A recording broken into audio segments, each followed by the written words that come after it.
అందరికీ జై భీమ్. 2, 3 రోజులుగా సోషల్ మీడియాలో ఎక్కువ వినిపిస్తున్నది రిజర్వేషన్ హటావో, దేశ్ బచావో.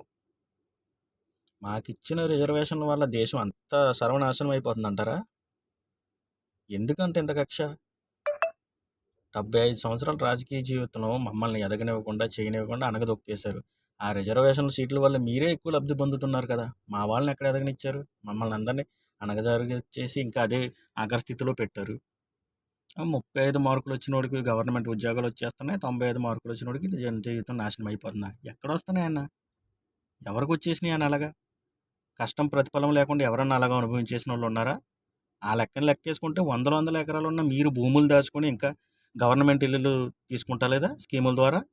కార్లు, బైకులు అన్నీ పెట్టుకొని ఇంకా ట్యాక్సులు ఎగ్గొడతలేదా? అన్ని రకాలుగా మీరు కూడా లబ్ధి పొందుతున్నారు కదా! అసలు రిజర్వేషన్ హటావో అనే బదులు కుల వ్యవస్థను తీసేయండి. ఆ కుల వ్యవస్థ వల్ల కదా ఈ రిజర్వేషన్ వచ్చింది. ఆ రోజున మమ్మల్ని ఎక్కడికి కాకుండా గింటి పడేసి చేసేసి ఈ రోజు మాత్రం రిజర్వేషన్ హటావో హటావో హటావో. కుల వ్యవస్థ తీసేయండి, అప్పుడు మాకే వద్దు రిజర్వేషన్ వద్దు. నువ్వు నేను సమానం కదా, నువ్వు అంత ఎక్కువేంటి నేను అంత తక్కువేంటి మమ్మల్ని అనగదొక్కడానికి? మీరేమైనా పైనుంచి ఊడిపడ్డారా? ఈ ఈ నిర్మూలన ఈ వ్యవస్థ చూపించడం వల్లే కదా డాక్టర్ బాబాసాహెబ్ అంబేద్కర్ గారు రిజర్వేషన్ వ్యవస్థ పెట్టింది.